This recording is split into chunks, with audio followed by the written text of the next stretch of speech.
यो चाहिँ base camp चाहिँ कतारको युएसए बेस क्याम्प चाहिँ ऊ पर छ, लगभग त्यो ठुल्ठुलो लाइटहरू बलिरहेको ठाउँमा पर हो बेस क्याम्प। यहाँ चाहिँ मान्छेहरू सबै छतमा मान्छेहरू पुरै भेला भएर बसिरहेछन्। सब मान्छेहरू बाहिर बसिरहेछन्।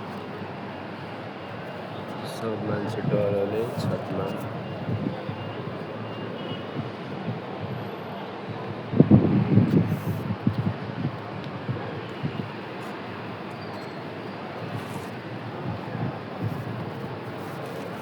आज पनि सेटेलाइटहरू उडिरहेछ।